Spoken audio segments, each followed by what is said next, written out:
Hi, I'm Michelle Prickett. And I'm Kristy Newman. So excited to be here. We are here with Glow&Flow.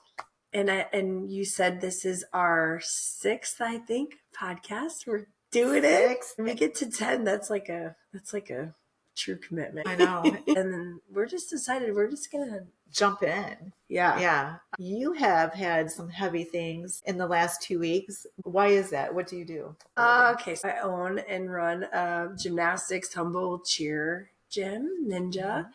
And located in Johnsburg, Illinois. Yes, if you want to go, it's pretty amazing. I'm just saying, what we do is we're building kids from the inside out. And that is a lot of work and a lot of passion and a lot of emotion and I always joke I should have a degree in psychology because maybe I would do a better job managing the parents and the kids' emotions and the staff. You have like tons of employees and tons of kids. You had 180 kids go to Florida, right? 180 and family. The reason Kristy and I came together is because of the time I did foster care, and the little children that I had a lot of trauma, and people talked about trust and things that you have to build back into the children that lost so much. So I thought immediately gymnastics would make sense because it takes a lot of trust. And so when you're talking about emotions and feelings, a lot of us would be like, it's just jumping, but it means so much more, especially to children that are overcoming challenges. Yeah. And that starts with the 2-year-old that comes in the gym or the 5-year-old. And that's where it becomes not exhausting, but energetically I give so much and then to my staff and to teaching them, like you said, every ability child, no matter what the differences are, my goal is that they can be in any class they want to be in. Yeah. And we'll give a one-on-one if that's what they need or whatever that is on our gym. It doesn't matter because I feel like everyone deserves the chance to find who they are inside. And so me teaching a new staff member this is always so much fun because I think it's perception. We don't really always look at someone and think about, like we just talked about earlier, everything going on inside of them. Yeah. Their fear to walk across the balance beam. If you're just a regular gymnastics coach somewhere, stop being a baby and walk across that damn beam. It's 6 inches. Your feet are like this big. You're fine. right? Yeah. Like you're fine. It's padded underneath. Yeah. And you don't take that time to be like, what is this little person going through that they have all that fear that they're shaking? And how about give them a hand, encouragement. It may take 8 weeks. Let's just put our foot on it day 1. Yeah. Let's just sit on it. Let's feel it. What is it made of, and like start to build that trust, which we talked about in them and in the coach. And as soon as that coach has an experience of a mom like you saying to me, if you only knew where these kids came from, and it's like they're flipping and like insanely talented humans who love themselves now, and they get to share a part of themselves outwardly with the world. I think your philosophy that I buy into is everybody there is family. Exactly what a lot of kids, whether identified as foster youth or they're in their own family homes with maybe broken families, Kristy builds a place of family there. So the child starts to trust and grow relationships. Maybe at school, the kid is feeling not so loved, and middle school can be rough, but in the gym, everybody's family. And you have a second home. I know a lot of places might do that. You're the only one I know of that's doing it as well as you are.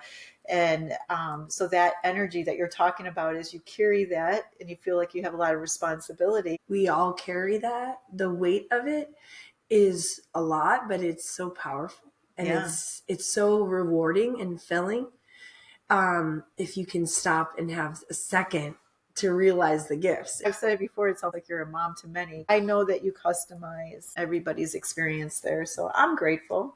I'm really grateful that I have this opportunity. And if I would have chosen, I did get my license for foster care, and, they would send me all these opportunities and I would think about them. I would talk to you about them. And then it's like, Nothing ever resonated as being like, yes, it's a go. This is right. Mm-hmm. But now that I think back, if I would have done that, my time would have been pulled into one or two or how many ever children I were to take instead of all of thousands. Yes. and we get to touch the lives of thousands of kids. Mm-hmm. Really, we really do. And you never know the kids that are struggling. Right.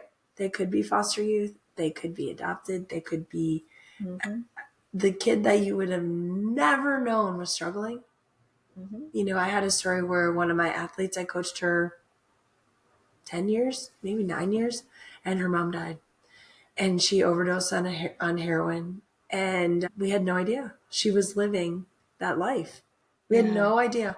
And her mom she still is amazing supporter of us from heaven. You know, she was amazing. She wore her daughter's face on her shirt, front row every competition, but she was struggling with the battle that none of us knew. And that little girl lived that probably for 10 years, right? And then she loses her. And what does she have? She has a family. She has a community. All of those things we built in that athlete over those 10 years on accident. You're right. Loving her. But that actually stems from you. You're the owner. Your philosophy is what it is. So I'm sure it's not just the kids that you're training. You have to build that philosophy into people that may not see it from your vantage point and may not have had experience with kids with foster care and all that. They're like, wait, why are you spending so much time on that one kid? How do you handle people that don't agree with your philosophy? Just get rid of that kid. They're bringing everybody down. I have a great system because I just listen to people and they feel heard. And I'm sorry to any of my families that are watching this if I've done this to you. Probably did it to me. I probably did. I always listen and then I say, that must be so hard for you to not understand. I got this. You have to trust me. And I love your athlete. I love you. And just trust that we've got this together. And you will see, like, it will be okay. And I've had moms really mad at me thinking I'm doing the absolute wrong thing. And please just have faith in me. You have all that on your shoulders, because if 100%. something goes wrong, then you have to take responsibility for that. Yeah. And I can tell you it doesn't, because when you lead with love, if every decision is in the best interest of loving everyone, it's never wrong. No. It's never wrong. Like, I have never had to eat my words on any of that, because I'm not looking at what's in it for me or what's in it for the gym or what's in it for money or the win. It's like, really, what is for this child or this team or this program or this coach? Like, how do we love them and get them where they need to go? And it's never failed me, but I've had parents very mad and it always works out. And I got the coolest thing, and I'm sorry to talk so much, but I'm very passionate about this. I got a card. I think it was my 40th birthday, or I don't know, it's something from one of my athletes' moms. She has now, I coached her whole middle school, high school, graduated college as an accountant, didn't want to do accounting, then went to nursing school, and now she is a nurse and an accountant. Still, I work out with her once a month. I love her so much. She made my daughter's birthday cake. She's starting a baking business. This girl is so successful, and her mom thought I was insane. Your positivity is going to kill me, Kristy. We just have to go for the win. Like this, she just pushed me and pushed me and pushed me. She wrote me a birthday card. Yeah. And it was like, you shifted my perspective on my entire life. Okay. And it took 8 years or how many ever years she was in the gym of you being positive and choosing love and choosing the kids. And now I see it. Thank you. Like, and my child is successful because she got to be part of a tribe, not just me, but she had you with a completely different perspective. And she's like, I'm forever grateful. I was like, woo, the hardest mom on the planet. I got her.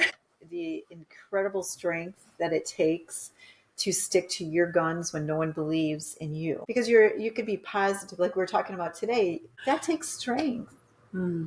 don't you think? Yeah, faith in ourselves. And I think I have faith that when you love people, you can't go wrong. When you love kids, kids are amazing. And they, like you said about your child, like finding what's in her and allowing that to be pulled out is the greatest gift you can ever find. So doing that for kids, you can't lose. Like, you literally can't lose. You can lose a competition. We've done that many times. We flew all the way to Myrtle Beach, 20 kids, all their parents, rented houses on the beach. First 8 count of the routine. One little girl went early and blasted throughout her whole team. We literally traveled like 14 hours. Definitely last place because you're a high level. We were a level 5. And like, nope. One little mistake and we were out. The parents were so mad at me. And I'm like, but you ask any of those kids today, they don't even remember that. They don't know what place they got. And I remember because I was like, oh my God, these parents are going to kill me. Before we started talking today, I had talked to you about how I think sometimes the perfectionists in life need as much support and love as people with special abilities. You know, we always are thinking about that person that might have sensory issues that we need to be thoughtful and understanding. But I think type A personalities kill themselves. I think they're the ones that are mad at you. They're so hard on themselves that they blast other people. And the example I gave you was when I would have a party before my mother-in-law came over, I'd be yelling at all the kids, go clean your room, go clean the bathroom. Your socks are on the floor. And I ended up blasting them. Do you think you're a type A personality? I can be. Yeah. That's why I'm show empathy and compassion with other people. I don't think I'm always a type A personality. I think the thing I'm learning the most meeting with you every Wednesday is that you and I like to see ourselves as one thing, but what's coming out is who I really am. Oh, I love that. And as I process through all this, I'm like, okay, that's type A. And over here, that was a little too lax. You know, like I let things go over here. I could be both. I think that's one of the greatest things I've been learning lately is you can be everything at the same time. You can be type A and you can be chill. You can be grieving and still happy. You can be angry but still love someone. You could be positive. You could be a very positive person and take 10 minutes to vent. To scream your head off outside and stomp in the grass. And say things you really don't mean. And so all of this is just, I think that it's the complete opposite than what we are sold on in social media. I think that's why we should probably stay away from it because it's very white or black. You have to take a side. Oh, I'd never take a side. But that is what we're doing without realizing it because it's put out in the universe. No, you know, or I am fun. You're not fun all the time. There's times when you have to set boundaries. If you have to. If I have to. So that is the gray area. I think we all live in one, we pick a team. We want to be labeled, or people want to label others just so they can understand them. But we're so multi-layered. Yeah. Like in Shrek, like I have a lot of layers like an onion. Yeah. We're so multi-layered depending on the moment or the emotion or the time in our life. Yeah. I mean, balancing a lot, but I think tying it into it is when we see a person, and I think this is what I'm good at, not judging why they are how they are and just trying to meet them where they're at. Meet them where they're at and love them where they're at and still stay true to a culture. So it's like those type A personality people are so passionate, causing a lot of work and stress in like what I do. But really they're just misunderstood. Are you a type A personality? I don't know. Like, what is a type A personality? Do you know, I've been listening to everything both of us are saying. And I think type A personalities give themselves labels of what they want to be. Okay. Do I do that? I think we both are. Okay. And so then when we deviate from what we've just decided is perfection, you know, like we'll say the things that we strive to be instead of just living life. I think you automatically are like, well, I'm a positive person, or I am a person that likes to, like you had said, you like to keep everything organized and get everything done. I don't. 5 minutes before you get here, I'm like, I learned something and I get efficient at it and I can get through it, but I'm not really as organized as all that. That's A-type personality, in my opinion. Like, I had this high expectation that this is how I wanted to be. I fell off, and now I'm taking a half a day from my day just feeling like a horrible person. How do we help that? How do we stop labeling? Stop even trying to tell people anything. Let people discover who you are instead of telling them who you want to be. So that's from our perspective. Yeah. But when we're engaging with other people, then we should do the same and be curious to learn them every time we see them, because they are a different version every single time, and they're all trying to grow. We're all trying to grow every time. So it's that fun and curiosity of really getting to know someone, not what they just say or what they try to do. It's like, yeah, because we both have agreed that when someone starts a conversation out with, I don't mean to offend you, or that's my favorite. I hope I don't make you mad. Not trying to be rude or anything, but and I am not being gossipy, I promise. I just want you to know. But you're telling people the opposite. Yeah. Or who you're striving to be. Because it's okay to fall short of a goal, because you're moving towards it. So you're getting better. You may see their kid struggling and you guys all know how to bring the support, but that parent, maybe it's really that they're feeling like they're falling short before they get to the gym. Yeah. And they just feel like their life is falling apart. But I'm very honest. I'm like, I'm going to mess this up. I'm never going to remember what I'm supposed to do. And my kids are going to be ill prepared. It's like two ways though. So that you have some parents like trying to prove that they're not going to, because they're so worried they're going to. And then a parent like you who's like, I promise you, I'm going to miss something. Yeah. Please be gentle with me. That's so honest and raw. And that makes the average person want to help you. So that's the packaging. I actually just happened to me the other day. I had a case manager call me about my son, and this woman. Oh no, she's laughing. No, it wasn't laughable. But we called, or she called me before 10 o'clock on a Monday morning. I didn't know this woman. We exploded on the phone. Whatever it was, we weren't seeing eye to eye.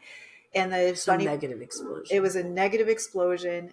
But later in the day, for whatever reason, we called each other again, total strangers, sat on the phone for almost an hour working out. First of all, we had to work through.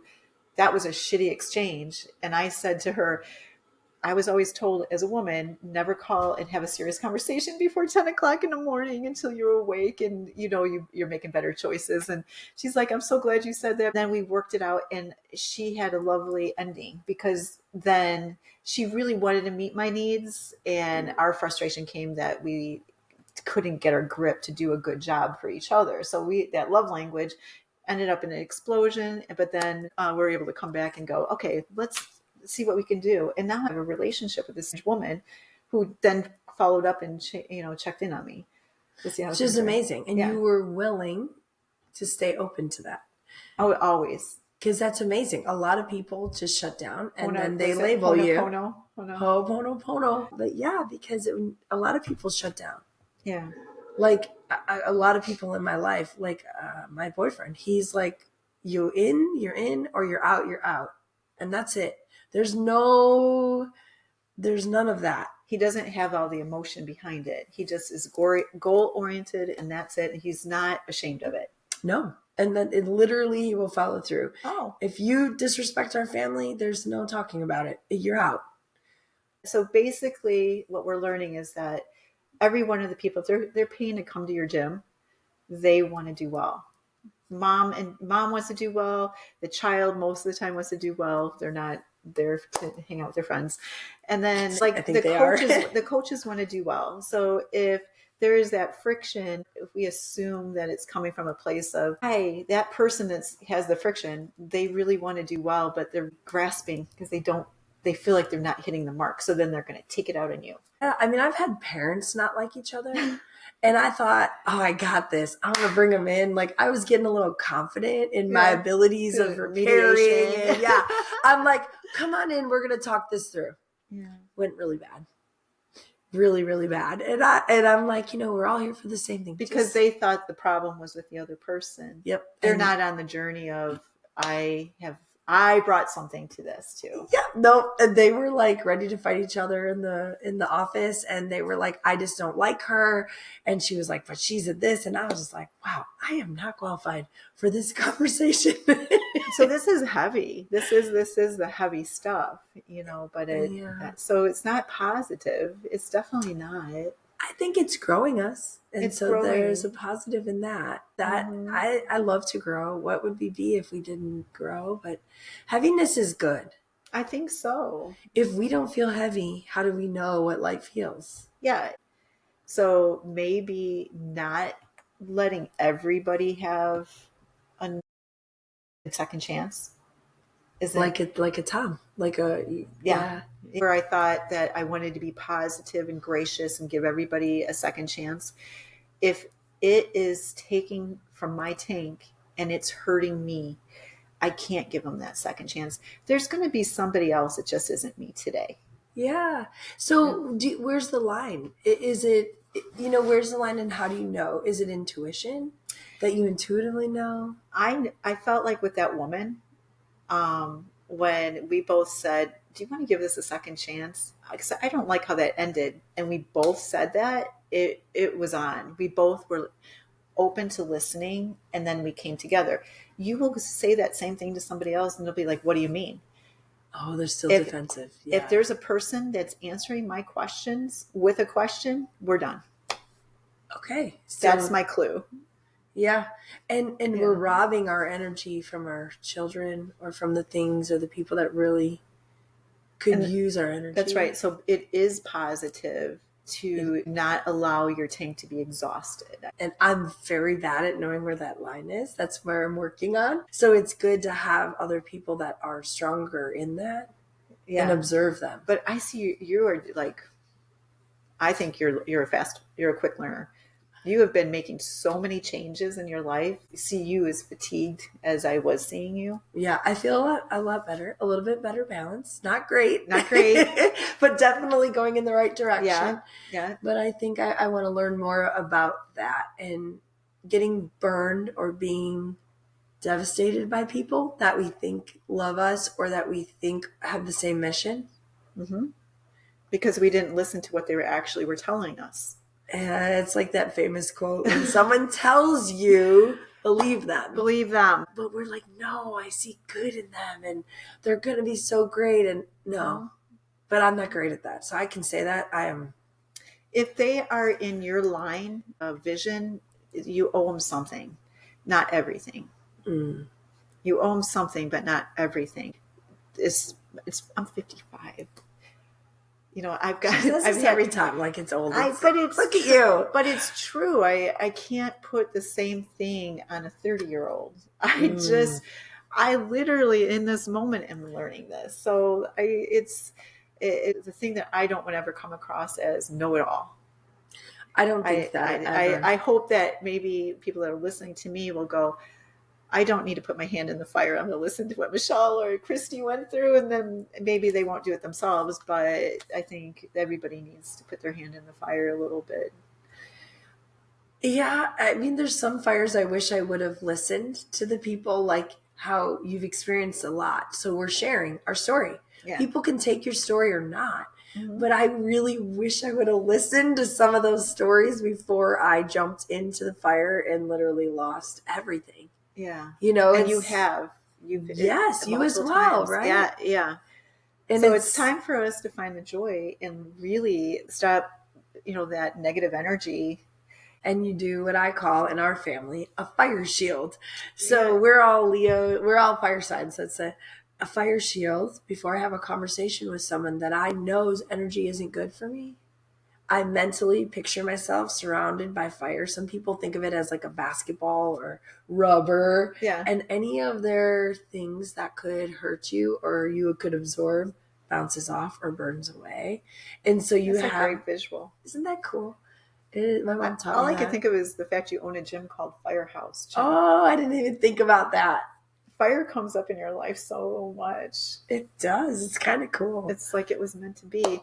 Weird. So do you feel like do you feel complete? And do you feel like it's a good place to end? Yeah, I feel like summary I got out of this, something really great, is don't label yourself. Keep growing, right? Mm-hmm. We're not perfect, furthest from it, and we're not trying to tell anybody what to do. Have a friend ask you, what do you say about yourself the most that stands out? And so you can write it down too, because sometimes it doesn't align. Well, I say mean stuff too about myself sometimes. And you're like, Kristy, that's not right. So I think we're saying either what we want or what we want to put out there so people can't judge us about it. Yeah. So write it down. That's great. I love that.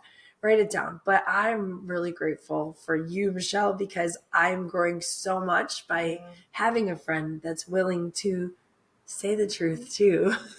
Because this is probably weird to a lot of people, but I think it's been life-saving for me, and I really enjoy it. So I agree. And we love all of you and the opportunity that we get to be in front of you and be together. It's cool. So wherever you're at, we hope that you're doing well, and join us next time. Okay, thank you. Bye. Bye.